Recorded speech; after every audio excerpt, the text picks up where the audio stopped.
Welcome to Beyond the Huddle, a Central Arkansas FCA podcast where faith meets competition. Join host Josh Adair and Zach Rose as they dive into real stories from athletes, coaches, and leaders making an eternal impact through sports. Each episode brings powerful conversations on faith, leadership, and living boldly for Christ in every field of play and walk of life.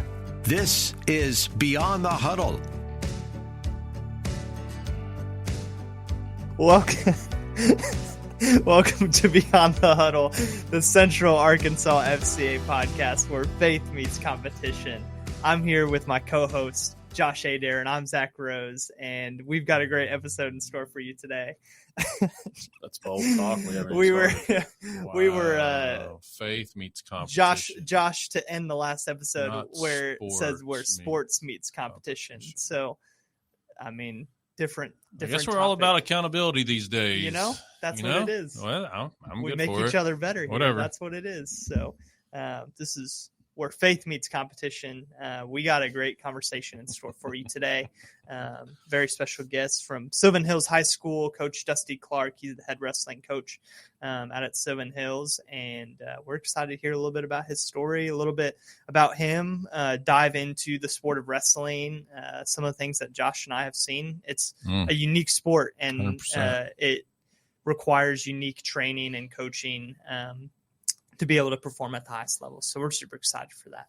Yep. So apologize to everybody for getting it wrong, but there was only one perfect person in the world, and his name was Jesus, and I'm not him. So safe to say that, excited to say that. I don't have to worry about that pressure. I mess up on the daily, and it's just part of life. And super excited for Dusty. Been able to partner with him through things through a Fellowship of Christian Athletes and get the word out and minister to coaches and athletes in the wrestling arena and in life. And I appreciate his friendship, and we're just excited to see where we go and where the conversation goes. If you're driving down the road, hope you're buckled up. One, for your own safety. Two, there's no telling where this is going to land or where this is going to go. But it's gonna be a good ride. So absolutely, let's dive right in here. Dusty, it's good to have you here with us. Would you mind just telling us a little bit about you, kind of who you are, your family, and how long you've been at Sylvan Hills? So I was actually born here in North Little Rock. Then my parents, we had a normal life. My mom was a teacher. My dad, he was in the National Guard. He was a sergeant or master sergeant, and he deployed when I was younger. So, that kind of had like a huge impact on me as a child. And I always admired that structure. I was raised Assembly of God. We, went to a small church growing up, and then grew up in a rural part of Arkansas. It's pretty awesome, looking back, knowing the things that you could do. I grew up close to Buffalo River, graduated with 50 people, it was awesome. Now looking back on it, it's a wonder I've turned out like I have. And I'm not saying that I'm perfect by any means, but, I went to school with doctors and lawyers and convicted felons. So, it's like, it's different, but it's also kind of cool to see how God's kind of worked out in my way, or, worked out in my favor in my career, because there's no reason I should be in the position I'm in today other than him. Because if you look at my background and you look at the people I grew up around and you look at the situations I was put in, it very easily could have gone a different direction. And I really feel like the majority of that is because, the prayers of, family members, my mom, my dad, my in-laws, people like that, just, seeking favor and things like that. But, for me and for my family to have the success we've had, it's only been through God's favor. It's not been through any actions of mine. It's been through doors opening, opportunities, being seized when they knock, those opportunities being placed in my, path that did not need to be there. Yeah. So your journey to become high school wrestling coach and where you're at today, kind of just want to start from the beginning. What's your background with wrestling? How'd you kind of get involved? What was your hope out of high school that you would do or become? It's kind of a funny thing. So my mom, she's the elementary teacher for 37 years. She hates coaches. She did not want me to be a coach. She could not stand coaches. And that was the last thing she wanted me to do. Now, my dad, he was, I'll show you, Mom. Well, yeah. Tell me about it. I'm straight up Merle Haggard her, Mama tried, but here we are. She's, she wanted me to be a doctor or a lawyer or something like that. And I probably could have done that, but anyway, long story short. Sometimes you get to wear those hats as coaches. Yeah, you do. And, that's the sad part about it. But, my dad, we had a really complicated relationship. It wasn't necessarily adversarial, but, with his jobs and everything, it wasn't that he wasn't in my life. It's just, he had a lot of PTSD from the military, and he had, things, and, his way of communicating with me was not very, it was direct, and so, for me, it wasn't until I was deciding what I wanted to do, and my dad came out to support me. I was like, man, my dad really loves me and cares about me. And we were turkey hunting, before I was starting college. He's like, what do you want to do? I said, Dad, I really just want to coach. And he goes, okay, well, if you want to coach, you coach. I said, you're going to be all right. And later that summer, we were having a revival at our church, and there, of course, growing up assembly, there's, you speaking tongues, different things, but, go on. But one of the deacons at our church came by, and he said, I had a vision about you the other day. I said, saw you as a leader. Saw you as a leader of men. And I was like, I'm 17 years old. Like, okay, I'll take that. I don't know what I'm going to do with it. And, and then college, you go through college. I tried out different colleges. I couldn't find the right fit for me. And finally graduated from UCA. And at that time, I'm graduating there in the economic downturn. We're sitting here in a recession. There's, no jobs anywhere. And, people were leaving, losing their jobs, going into education. The market was very, very, condensed. And so I've got three options. So my biggest option, or my best option, for football, which I thought was odds all about, was down at McGee. They're going to pay me, $30,000. At that time, the state teacher salary minimum was like $28,000. So they're going to pay me $30,000 to be a junior high football coach. I want to coach football. McGee's a really good football town. It's like, what we going to do? I'm on my way back from McGee, and the offensive coordinator for Mansfield, now the head coach Bearville, he calls me. He goes, hey, I really, we knew each other previously. He's like, I really want you to come work for me, be my defensive line coach. I know what you're doing, and all that good stuff. And, it's on the cusp of Northwest Arkansas. And I go, okay. And he goes, you're going to have to coach other sports. I don't know what it's going to be, but you're going to have to coach other sports.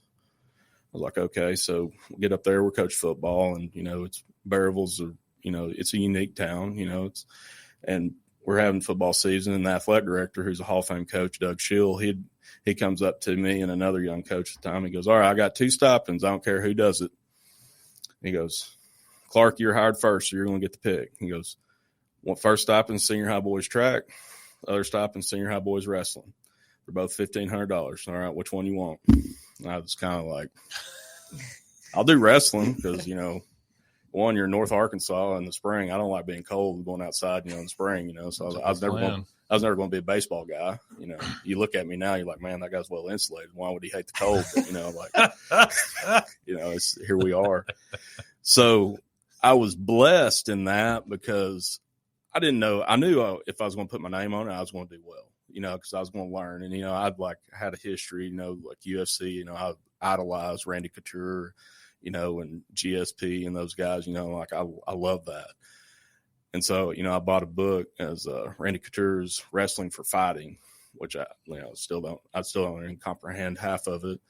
And then, but, just, getting into his mindset. And that's when I realized mindset was a huge part of wrestling. You can be a physical, specimen, but if your mind's not right, you're never going to be successful. And then we had a guy in town, which he is a young guy now. Then he's probably 60 now. His name's Seth Record.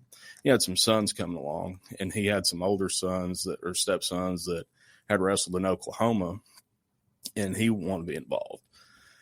And so, we worked through some growing pains first 2 years. And that first year we had, you always set goals as coaches, and my goals sucked. Or my bad, we're horrible. But sorry, I forget. My bad. But anyway, long story short, my goals were not very good. My goal was Talk radio and all. Yeah, like you're gonna put me on the buzz and get me off this, probably. But anyway, so my goal was to send a kid to college. I'm sitting there thinking, well, it's bearable. There's that was a bad goal. Well, here's the thing. We did one the first year, so we got to reevaluate. So we had a athlete. His name was Peter Acuna, which he was all conference running back, and he ended up placing third at state, and he got a scholarship to CBC. And Peter's volunteer, long story short, he's had a successful life. That pulled him out of, the potential for, he had some, friends, relatives that were in the, trade per se. And, now he's in a position that, he's works in the ministry at the church. He works out here in North Little Rock. He's got a great life, and that opportunity opened for him. And at that point, I realized that there's more, I'm 23 years old, 24 years old. I realized that there's way more to this than just athletics. There's this, relationship aspect to it. There's this growth aspect to it. And a ton of those kids that I coached back then, they still talk to me this day. They'll send me memes, just random texts, things like that. But, it's that relationship that I had. And I didn't realize how important that relationship was, because I thought I just thought that was normal. I didn't realize there were coaches out there that didn't believe in building relationships. And one thing that just kind of with that, understanding that is well, they're watching me, they're seeing me, they need to understand my walk. All right. And I'm by far not perfect. I mean, y'all been around me a lot. You never know what direction I'm going to go, but, making sure they understand that there's more, that there's a relationship bigger than me and them, but there's a relationship with Christ, and there's an option for that. That's a very important thing. You jump in here while you rephrase. Billy Graham, his quote on coaches is mainstay is not the right word. It's a staple. It's a staple for Fellowship of Christian Athletes. And we say it over and over and over again, that a coach will impact more people in a year than most people will in a lifetime, good or bad. And for those who don't build relationships, and most of the time it's not positive, it's very negative, and it's an influence to them that they will live out and take out on their kids when they grow up one day. When they're coaching their teams, I've seen that a lot. May not be the case always, but then there's coaches like you and Coach Perry that we had on the last podcast that take a vested interest in more off the field or off the mat than what's going on in a player's life. And they're with them a lot of hours of the day that most parents aren't. And they have the opportunity to lead them to Jesus, lead them away from Jesus, to bring positive influences in their life, to challenge them to grow further, faster, better than what they thought was possible, like Blair talked about on the last podcast as well. And so it's all about the relationships. And that's one thing. Looking back at high school and what, I was part of FCA, where our high school football coach, Matt Sullivan, which he's the principal at Mountain View now, he brought FCA to our campus, and also Coach Robin Taylor, which, she was the softball coach there at the time. They did a really good job of just, building us up as people, strengthening us in school, having those Bible studies, at lunch. And, I talked to Coach Sylvan on the way over today. One of the things that was really cool is FCA was always just a Bible study. He got us introduced to camp. He got us introduced to the dinners and things like that, where we went and heard the speakers talk about things. And it was man, these, hearing that time, a 56-year-old man going through the same things I was going through is pretty eye-opening. And then one of the things that I always took was one of my favorite Bible verses, 1 John 4:4 is greater is he that is in me. A lot of people want to go back to, Philippians, I can do all things through Christ who strengthens me. But greater is he who is in me than who is in the world. You think about that for a second. When you're struggling building those relationships or struggling, working with people or whatever, when you can go back and relate to that and just think that as long as I keep my faith in Jesus Christ, great things will come from that because he is greater than what is ever in the world. Well, like you mentioned, we talked about it on our last show, and just a common theme of walking in your faith, even when things don't make sense or when things get difficult, is standing on truth, standing firm on the truth that we know, because we've been given a promise. Just like Abraham, Isaac, and Jacob, there was a covenant from the very beginning. God has promised us, and we've seen it true in his character over and over again, that he's going to show up and he's going to provide exactly when we need it every single time. And it's so, so important that our athletes know that too. And it's so, so important that our coaches, even, I'd say it may be even more so important that our coaches know that so they can teach the proper things to athletes. That's right. Because I know in my situation and many other athletes growing up, their situation, it's imperfect coaching or an imperfect church or imperfect whatever can lead to hurt that simmers and exists within you because someone else was imperfect. It never had anything to do with God. It simply had to do with the person who was there at that time and moment that messed up or screwed up or didn't approach it the right way, that led to something that hurt inside of us and that made us not want to feel that same thing again. I feel like that's just pain at its root, is experiencing the brokenness of this world because of another person, because of simply just the sin that's entered our world. Brokenness is a huge, huge part of our society today, and you can't ignore it. One thing that, when you talk about brokenness is you don't realize how many children and how many of our athletes are broken, and not necessarily out of their own regard, but it's, someone has made a choice that has impacted their life. They've had a, stepdad or a mom or someone walk out or, do things that, has caused irreversible, mental or physical harm to them. And that's one thing that my wife does a great job of is, when we got married, we were, obviously a lot younger and, had a lot more, free time, fewer kids, but we always blended the team into our family. And, they all, of course, even today, the girls, that we'll be at a tournament and they'll find they want her to braid hair, they want to do these things. But if you don't blend your family into it, some of those kids may never see a normal relationship, and they may never see two adults genuinely loving each other. And that's having a great wife and Blake is phenomenal, but having someone that supports you in your passions, and behind every coach that's successful, he has a wife that is keeping it together at home. We have two sons. They're both different personalities. They're both different abilities, and they're the reason I have gray hair and less of it. But at the same time, she has to deal with them until midnight every Tuesday, Thursday, and Friday, Saturday night during wrestling season. And then on top of it, whenever we host, she has to, come in and make sure that everything's, going good. We got the hospitality set up. We got everything set up so that we're successful. And if you don't have that, relationship there, you're not going to be successful because you can't do it on your own. You can't serve two masters.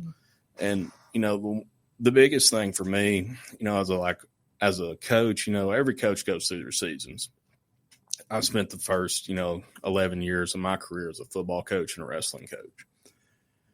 And I felt like football was king.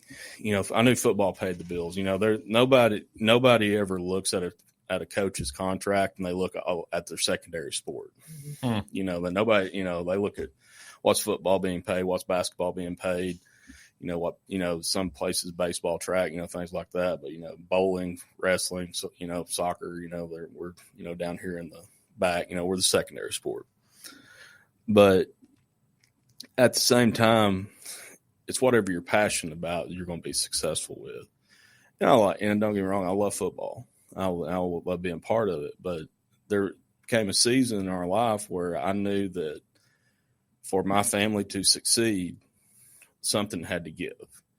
Either I had to give up coaching completely, or I had to give up football, or I had to give up wrestling, or I'd had to get out of education. But for us to maintain that family, we had to make, some choices. And it's really hard to walk away, on faith from, something, is certain. And, and luckily for me, the opportunity, at the time was presented to myself without a choice.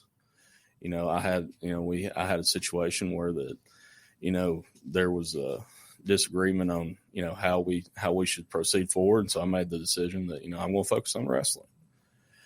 And within 3 years, wrestling was being successful. And it was because I could devote my time to something I was passionate about. And I could spend more time with those kids. And I could, take them to camps. I could make sure that they were doing these things. But also at the same time, at 4:30, I could be home and I could be helping Lake with, Hatcher's things. Or I could be helping taking him. By the way, Hatcher is my youngest son. He's autistic. He's sensory seeking. He has, he's had a really fun life. And he's one of the main reasons why my faith is so strong. Oh. But he has a lot of therapies he has to do for different things, OT, speech, things like that. But, he's an awesome kid. And, being able to do those things and step in and be that role of father is just it changed my life, at that point. Because at that point, all I'd ever known was all right, May's here, spring football, summer's here, summer football, September's here, football, November's here, football, December's here is wrestling, March. All right, April's Easter, May, that was our life. And, breaking that chain it was freeing, and I'm like, I know that, a lot of people, football, like I said, football is a great sport, but most of the people out there, they love watching football and they love watching the plays, but they don't understand like what the guys like Coach Perry and people like that are putting in the entire year round just to be successful. And it's a lot, especially when you're trying to be a great husband and a great father. Definitely. Want to continue to kind of build on that idea of relationships, but want to ask you a little bit as well about, you've kind of talked about your journey from football to wrestling, two very physical sports, physically demanding. You gave us the opportunity to come out and set up a booth at the Sylvan Hills Wrestling Classic. Is that what it's called? The Central Arkansas Classic. Yeah. And that was a great opportunity for us.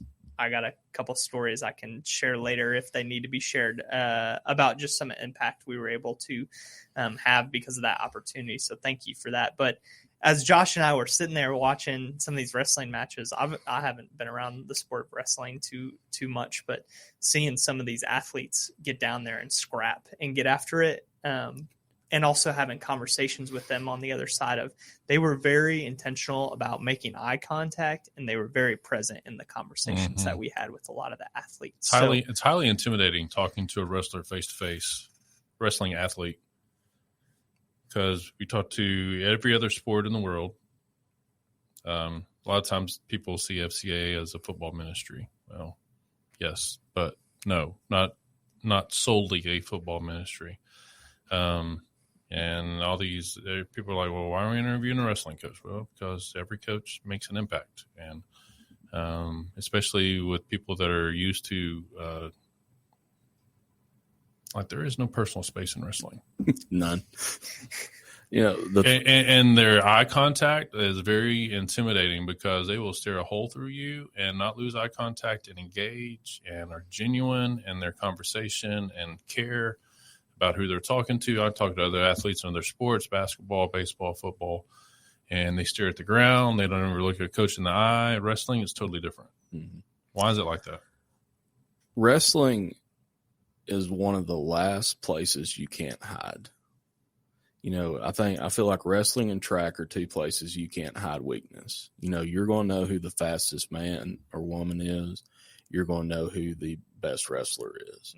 And at the same time, there's a level of respect that goes into it because those kids and those coaches, we're all in this boat together because there's most wrestlers, they're not wrestling because they want to, it's because they have to.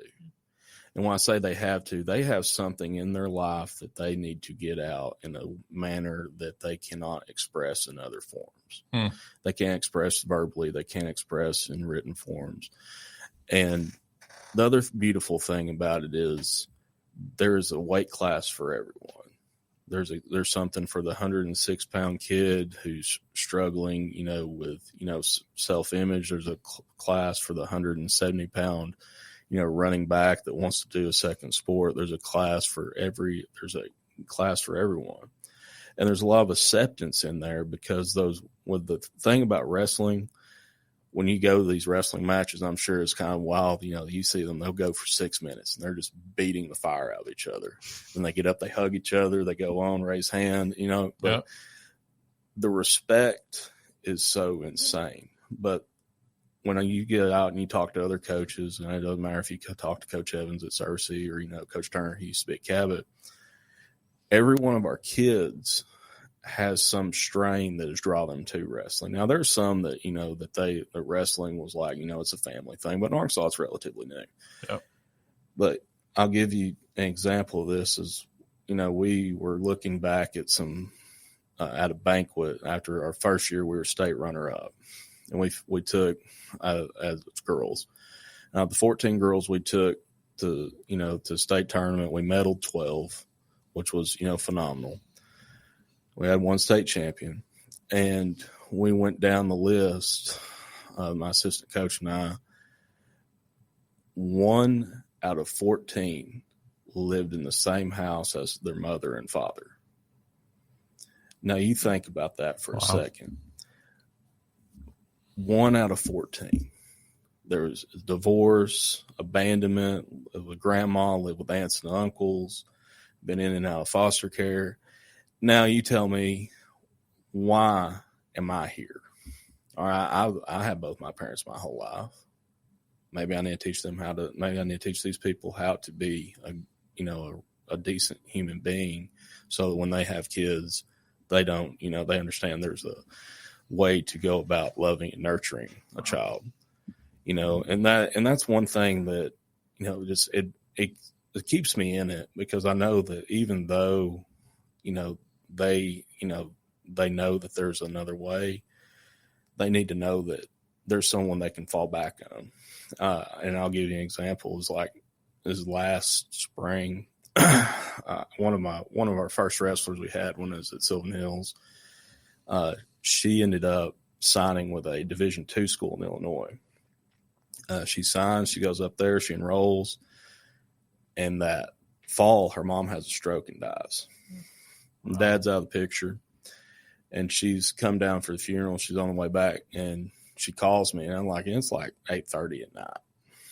And I'm like, why is she calling me? What's going on? Flip open the phone, or didn't flip open, slide open the phone. Flip phone. Yeah. Anyway, I slide open the phone, and I was like, hey, Yvonne, what's up?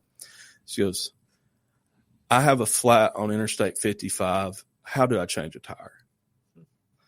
Now, she's a sophomore in college, and she's calling me. Now, I'm not trying to toot my own horn or anything, but that's the kind of relationship that even after she's graduated, she calls and it's someone that can ask her, do these things. And when you think about it, we've got about 65 kids in our room, which, is pretty awesome. Those kids show up for a reason. And it's for that acceptance, it's for that nurturing, it's for that love and everything else. And what we do is difficult. What we do is hard. Like when you're trying to maintain weight, get in a weight class that fits, we've got, we're in the middle of summer right now. We've got, on our girls' side, we've got 10 really good girls in 7 weight classes. So people's going to have to make some choices about where to go. But at the same time, they know that what they're working for is for a greater good and for a greater purpose. And that's the first time a lot of them's had that family atmosphere. And so, you're talking about, meeting these kids at a tournament, that may be the first time that someone's ever talked to them about Jesus, because they may have been from a split home where they didn't care about going to church. Mm. Yeah.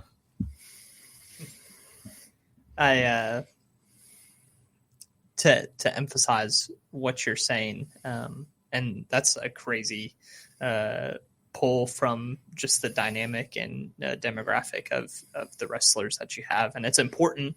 Josh and I were just talking about this the other day. It's important to know the culture that you're in and the community that you're around, because that's how we know how to best serve and to best communicate and to best love on. I think sometimes it's empowering those students to step into the fullness of who the Lord has called them to be as well. It can be isolating. We talked about on our last podcast, just the mental aspect of the game. Like you just said, there's no hiding your weakness on the wrestling mat. And it's really, really important that those athletes in any sport, especially the ones that are more isolating, that they know that they're encouraged, and that they're loved, and that they're cared for.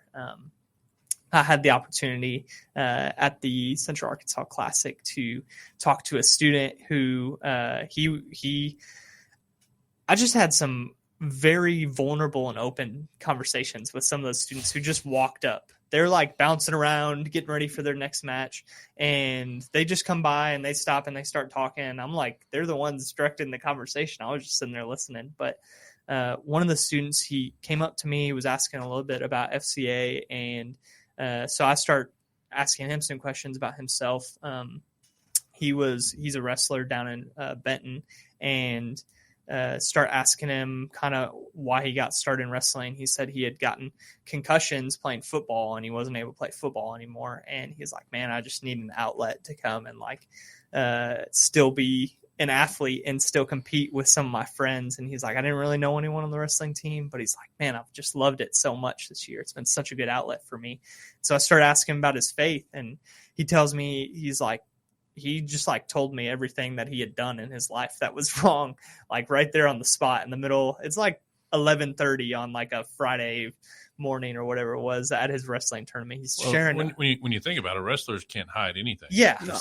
They're singlet. I mean, you wear a singlet for crying out loud. It shows everything anyway. So, well, within reason, well, maybe not, but they're open book. Absolutely. I mean, there's nothing hidden. So you might as well just tell it as it is. Yeah. And he's telling me these things.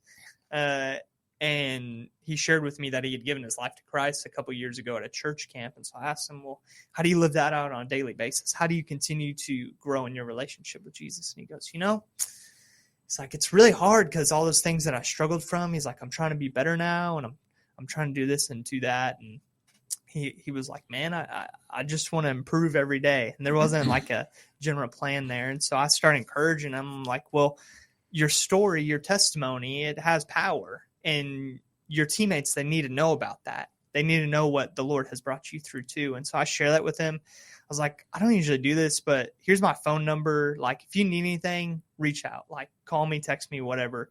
Didn't think anything of it. Didn't see him the rest of the tournament. I got a text that night from this athlete, and he texted me, and he said, to summarize, he was like, hey, our conversation earlier today, it really encouraged me to share the gospel with my coach and some of my teammates. He said when we got on the bus on our way back, he was like, I shared my testimony with my teammates and my coach. And he's like, we actually decided we're going to start a Bible study once a week with our team the rest of the season. And I connected him with our FCA rep down there in Benton. And he told me it was actually a cool thing too. This coach was a high school football teammate of this FCA rep. And it kind of just like, the coach is Drew Harris, who's, who, Ouachita is like one of the greatest football players ever go through Ouachita. But you got it. So it's kind of funny you bring this up, because Drew, he's a person who I greatly respect, and obviously he's a great guy. But he came over from baseball, and it's kind of the same thing. It's like, he goes, I don't know what I'm doing. I said, Drew, it doesn't matter if you know what you're doing. Care about the kids, and the rest will take care of itself. And one thing about that Drew, he's does a great job with those guys. Ben's got one girl, but what he does with a great job with those guys is teaching them how to be young men. And one of our kids that we had, he was picked up by foster care, and he ended up at Benton. And, I found out he was there, and, I called her. I was like, hey, man, you got this kid that, like, you get him, you nurture him, he's going to be awesome. And Drew's like, all right, well, where's he at? And I said, I don't know where he's going to be at your high school, but if I was checking, I'd go look down by where the bad kids are. And he goes and he finds him, and, he gets him come out and wrestle, which he had wrestled for us for 3 years. And he'd been, he'd obviously, was pretty solid. He gets over there, and the couple of the kids that, Drew had on the team, they got him locked in on being, responsible. And all of a sudden he didn't have to be an SIP, he didn't have all these things, but that's just the Lord working out. That's how the Lord works. It's like, he puts people in situations they need to be. And that kid, I'm not saying that he wouldn't have been successful with us, but he flourished over there because even though Benton didn't have a great sized team, Drew could take his time out of his day and make sure that kid was taken care of. And, he ended up, medaling at state and, had some colleges look at him. He wasn't going to get that. He could have got that with us, but he wouldn't have got it, at the level he did because he had that, that care. And like I said, it was frustrating to watch him go over there, but to see him flourish every, time we go out there. So they're like, man, that's just awesome because, once again, a guy like that, he puts people in those situations for a reason. Absolutely. I think it speaks to there's only so much that we can do to actually like force things into action. It's more so just like, how are we available for whatever the Lord's going to do on any given day? It's less of, man, how can I control this situation and maneuver this and move that? It's like, man, Lord, I submit to what you have for me today. However you want to lead, however you want to guide, I just want to be obedient, to be faithful in the moment that you present for me today. And that's the thing as a coach, and especially, here you get opportunities to, witness through your actions that, most people, they're things that, you don't think the big deal about it, but it's life changing to those kids. And it's just taking them home and, you're riding home and your wife calls and you have a conversation with them. It's like, oh, that's how y'all talk? Yeah, that's how we talk. And it's like, oh, I've never heard someone talk to my mom like that. They've always, yelled. Because our boyfriend's always yelling at him. I was like, oh, okay, well, yeah. Oh, I get yelled at. But no, but you know what I'm saying. Like, it's just, like, want to see something really cool. That's the thing is like, there are so many things as a family, and when you blend your family into it, that they don't see, or that they see for the first time. Yeah.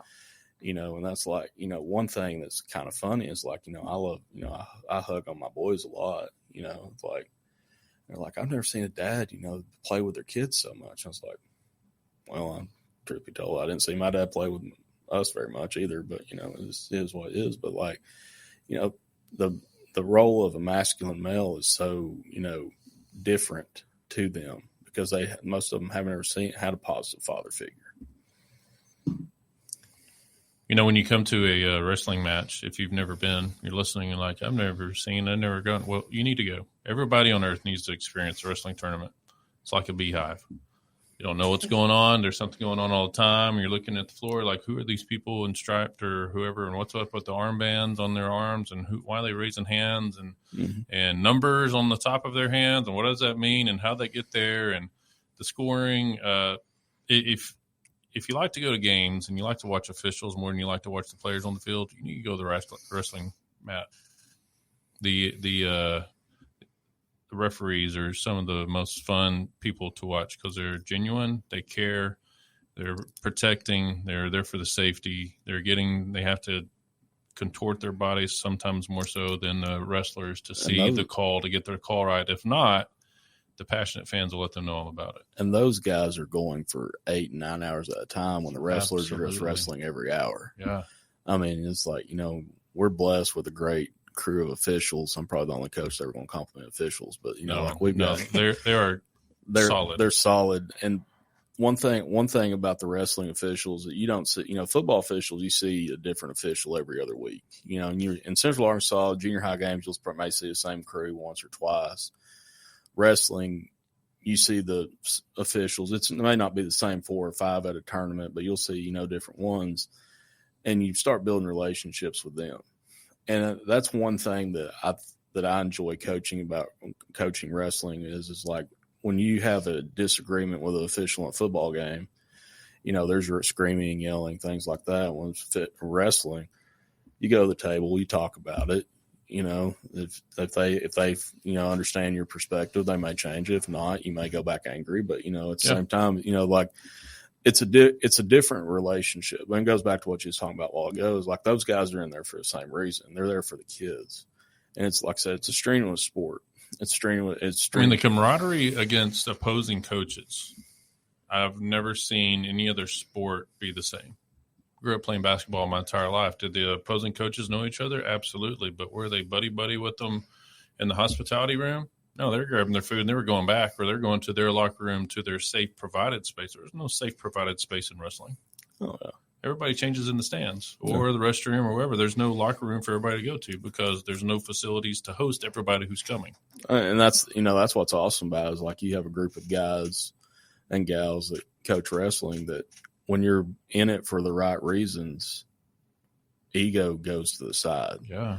And, I think about we have some great coaches in Central Arkansas. Aaron Butler, the coach of Little Rock Central, he just got National Women's Coach of the Year, which, wow. Congrats, Aaron. I mean, I'm really proud of him. He's a great resource. But, you walk up and you talk to him, he teaches Spanish. And like he pulls a lot of his kids from his AP Spanish class, but the avenue. Oh, where do you recruit your team from? Spanish. Hear him coach. He will coach in Spanish from time to time. But like it's incredible. And then you got guys in Northwest Arkansas, like Nico West at Harbor, who he's got a huge martial population, and then witnessing to those kids. And then there's kids and there's coaches across the state, that do a great job of just building relationships. Probably one of the ones that's one of my role models, is a guy that's over at Little Rock Southwest named Ray Sessions. Which Ray, he's been at Conway, he's been different McClellan, different places, and Ray's one of the best coaches all sports in the state. But he stays at Southwest because those kids need someone that they can turn to and respect, that they can learn from. And that's what you get into is there's opportunities that open up because of success. And, I'm thankful every day that I'm here, because the options, that I was given, when I was getting out of, high school is like, all right, well, you're either going to college or you're joining the military.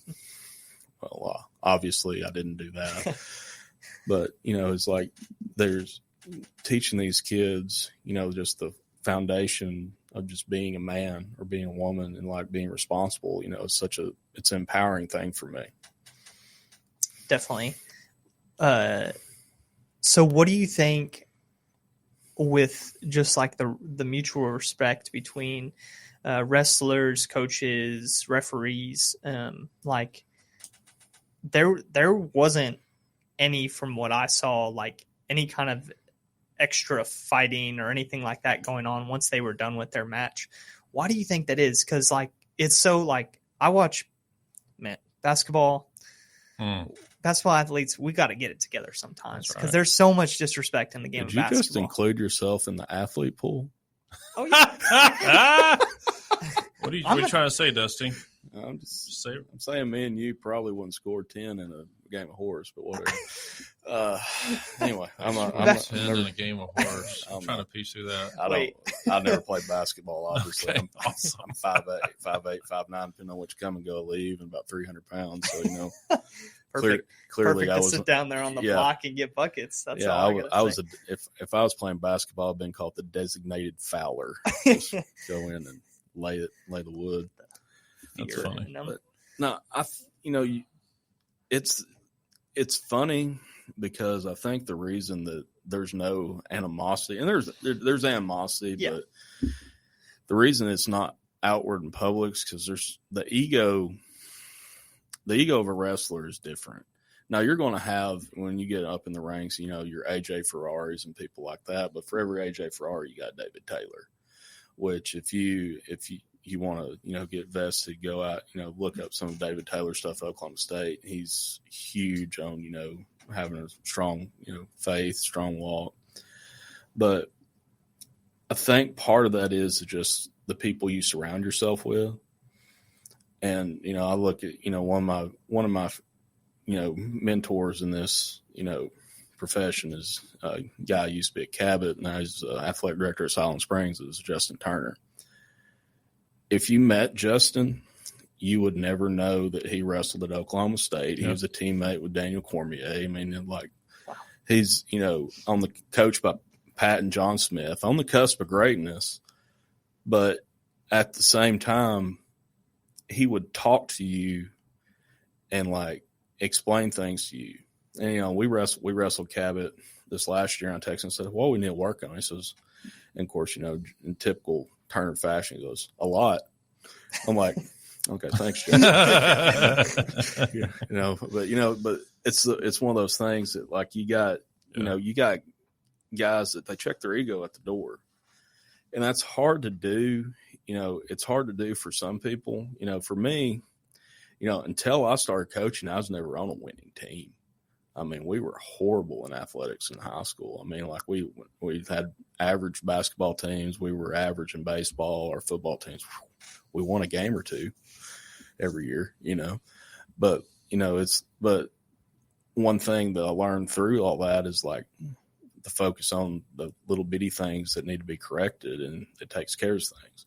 And I think one thing that a lot of coaches, especially in other sports, where they lose track of, like, success is when you focus on the person, the sport takes care of itself, because they're playing the sport for a reason. But when you make sure that person's needs are met, that they're, you know, they're mentally stable, that they're physically, you know, conditioned and everything else kind of comes in line. And, you know, you get some people, you know, they get so focused on winning that they miss the big picture. Mm-hmm. And, you know, I think a lot of, I'm not going to necessarily say football coaches or basketball coaches or baseball coaches, you know, there's so many skills that go into it. You know, you think about football, unless you're a flexbone team or unless you're a, you know, wing two team, you know, you got to learn so many phases of passing, blocking, and everything else. But, like, at the same time, you can't focus on just winning. You got to teach those skills redundantly. Right. And I think that's one thing with our wrestling community is, like, there's such a redundancy of teaching skill and emphasizing, you know, respect, that it just takes care of itself. Yeah, definitely. We got about a little under 5 minutes left here. Want to ask you what you're looking forward to. What are some of your goals? What's something you're excited about for this next wrestling season as we step into this new school year?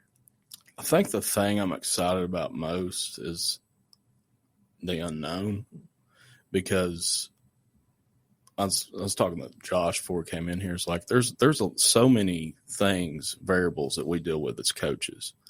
You know, it's just fun to me to be able to sit there and look at, like, my team that I know.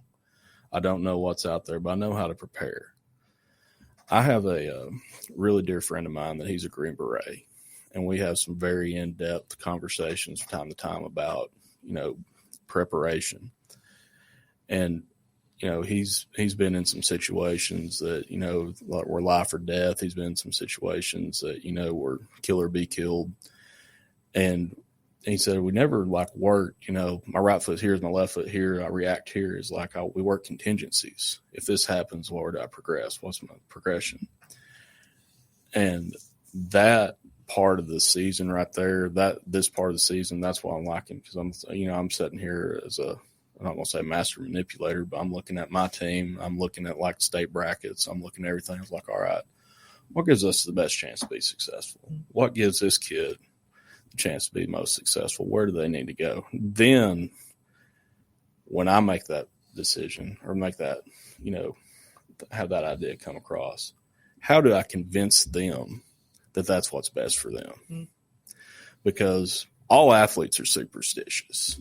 Yeah. All right. So if you're 100 pounds, if you're 107 pounds or whatever, you can go 105 or 110, whatever. You're like, oh, I think you will be most successful at 120. Why? Well, you get in the weight room and find out, bud. I mean, it's just, but it's that part of coaching. That's where you build that relationship, because now you're investing in them. I had a conversation with a freshman on Tuesday that he's one that hang it up. I was like, because he's playing football, he came out in spring and wrestled all June. He's like, I just want to focus on football. I said, I don't care if you play wrestle or whatever. I said, I'm worried about you becoming a better athlete. He goes, really? I go, yeah, I could care less if you're a good wrestler. I said, if you're not a better athlete and a better person because you're around me, I don't care. I've failed. Yeah. And he just kind of looked at me. He's like, really? I was like, I looked at him and said, buddy, I did every sport, every activity in high school. The only thing I was all state at, quiz bowl. So just do what's best. So, oh man, that's good. I'm super excited for this next school year. It's been so cool to sit down with coaches just like yourself who are making an impact here in Central Arkansas. Thank you for being on with us today and sharing stories, being vulnerable, being open. We really, really appreciate your transparency and just all you're doing at Sylvan Hills. So thank you so much for that. Josh, you got anything before we close? No, I was just going to tell Dusty, thank you for the man of God that you are, that you don't just leave it on the shelf. You don't put it in a box or keep it in your shirt pocket, but it's on full display in everything that you wear and who you are and the words that you say. You are influencing well the athletes underneath you, the people you see in the hallway, and the coaches that are around you that don't even want to be influenced by you. But that's what we do as believers of Jesus. We just sow seeds wherever we go and pray that the seed will take root and someone else will come back and follow up and water it, and God will take the harvest. Absolutely. Well, that's all we got for you on this episode of Beyond the Huddle, the Central Arkansas FCA podcast where faith meets competition. We'll see you next episode. Thanks for joining us this week.